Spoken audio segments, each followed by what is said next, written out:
రాష్ట్రంలోని పేదల కోసం ప్రభుత్వం మరో పథకాన్ని ప్రవేశపెట్టింది. ఆధ్యాత్మిక యాత్రలు చేసే స్తోమత లేని వారి కోసం దివ్య దర్శన్ పథకాన్ని తెచ్చింది.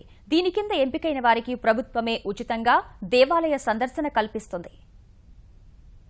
పేద ముస్లింలు మక్కా వెళ్లడానికి, పేద క్రైస్తవులు జెరూసలేం వెళ్లడానికి అయ్యే ఖర్చుల్ని రాష్ట్ర ప్రభుత్వమే భరిస్తుంది. హిందువులకు మాత్రం ఇప్పటివరకు అలాంటి పథకాలేవీ లేవు. ఇటీవల జరిగిన రాష్ట్ర మంత్రివర్గ సమావేశంలో ఈ విషయం ప్రస్తావనకొచ్చింది. పేద హిందువులకు కూడా ప్రభుత్వం తరపున ఆధ్యాత్మిక యాత్రల్ని కల్పించాలని మంత్రివర్గం నిర్ణయించింది. ఆ నిర్ణయం ఫలితమే దివ్య దర్శన్ పథకం. ఈ మేరకు 17 మార్గదర్శకాలతో ఉత్తర్వు కూడా జారీ అయింది. ఈ పథకంలో దళిత, గిరిజన, వెనుకబడిన కులాల వారికి ప్రాధాన్యముంటుంది.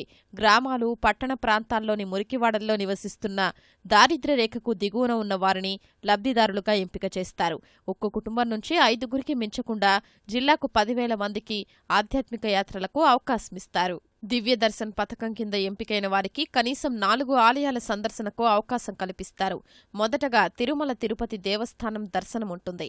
4-5 రోజులకు మించకుండా జరిగే యాత్రలో భోజనం, దర్శనం, పూజలు, ప్రసాదాలన్నీ ఆయా ఆలయాల తరపున ఉచితంగా అందుతాయి. 18 నుంచి 70 సంవత్సరాల మధ్య వయస్కులు దివ్య దర్శనం పథకానికి అర్హులు. వీరిని యాత్రలకు తీసుకెళ్లేందుకు ప్రత్యేకంగా వాహనాల్ని కూడా సమకూరుస్తారు. తీతీదేతో పాటు రాష్ట్రంలోని 7 ప్రముఖ దేవాలయాలు భక్తుల ఖర్చుల్ని భరిస్తాయి.